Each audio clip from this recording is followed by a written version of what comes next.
Middle Eastern cheapies are always fun, but diving into the more luxury brands can sometimes be a bit more interesting. My name is Neeb, welcome back to Aromatics. Today we're going to be diving into another luxury brand from the Middle East, and this is one that I've spoken on a little while ago actually. The brand is called Taif Al Imarat, and we spoke about Kuwait, and it's those Dragon Ball Z looking bottles. They look freaking amazing. You know what? I think you guys need to see what these bottles look like. This is a part of the GCC collection, and it's just a majestic presentation. I mean, talk about absolute quality stuff. You've got some cubic zirconiums there. Looks amazing. Sure, it looks like the Boadicea, the Victorious type of fragrances, but if I'm being honest, these are smaller, they're much different, and the caps on these, they definitely take the cake. This fragrance that we're going to be talking about is a little bit more affordable than the GCC collection. GCC collection can go anywhere from $150 to $200, and you can find all of these fragrances on luluatalmusk.com. That's the sole distributor or the distributor for here in the United States. So I'll link it down in the description, and let's go ahead and start. Today we're going to be discussing two fragrances from the Violet collection, so the V collection, not the GCC. And the first one we're going to be talking about is V8. So V8 is they're all marketed as unisex, but this one is a bit more of a masculine fragrance. V8 from Taif Al Imarat.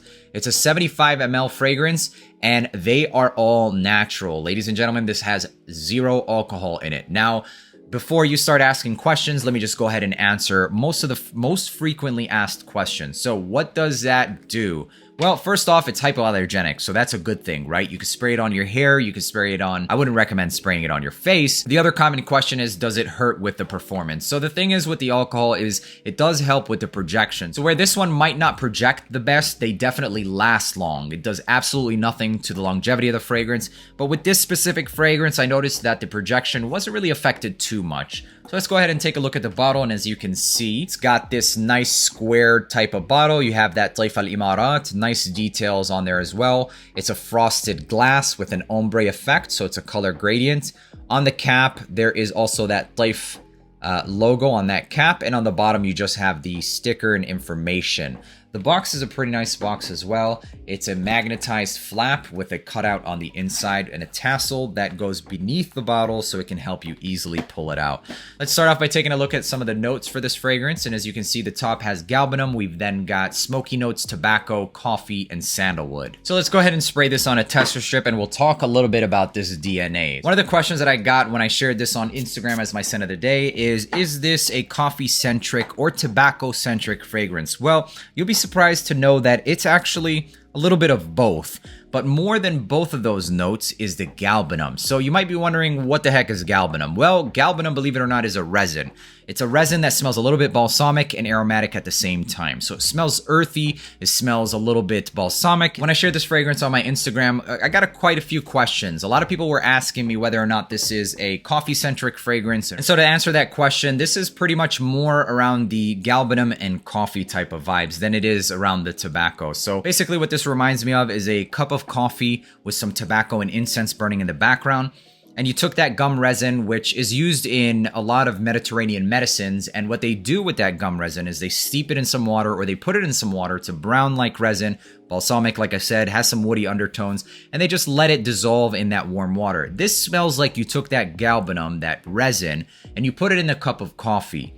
And it's pretty strong, to be honest. The galbanum doesn't really go away throughout the entirety of the fragrance, so it's pretty balsamic from the top all the way down to the dry down.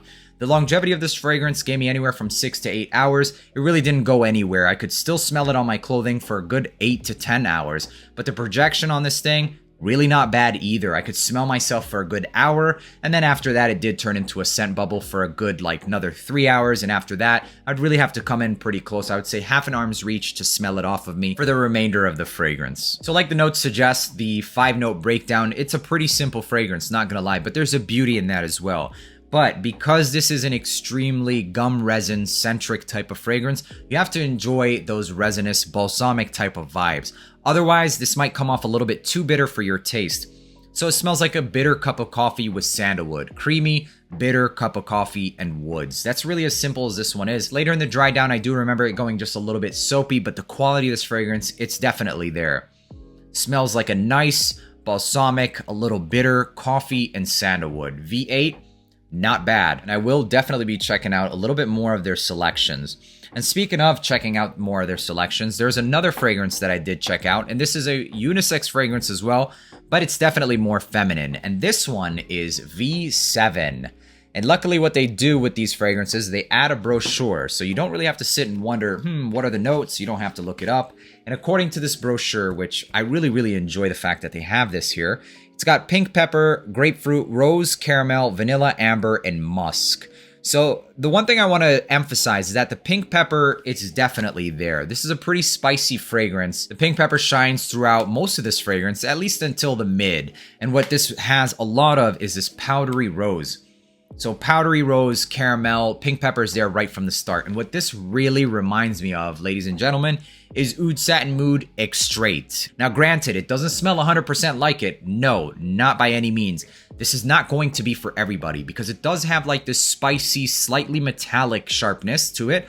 And it's coming from that pink pepper combination along with some of those grapefruits and other fruits as well. It does have a bitter grapefruit in the dry down, and it shines around that powdery rose and caramel. As this one starts to dry down, it does drop off some of those peppers and that metallic vibe, and you get a lot more of this vanilla, amber, and musk. It gets a little bit denser, warmer, and sexier later out in the dry down. This one did project, yes, believe it or not, I did wear it, although it's pretty feminine. I did wear it, and it projected a lot better than the V8. Not saying that this doesn't project well, but the entire DNA of both of these fragrances are extremely different, so it's no comparison whatsoever.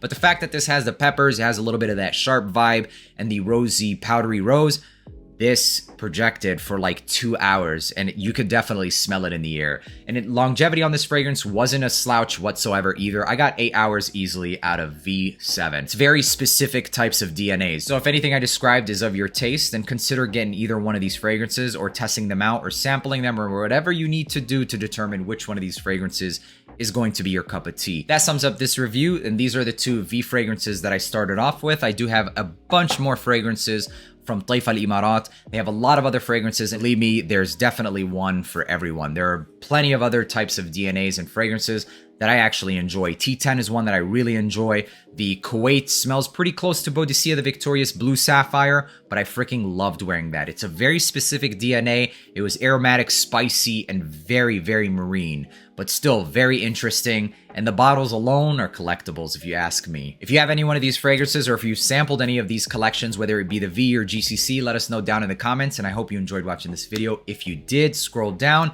hit that subscribe button, and until the next one, peace.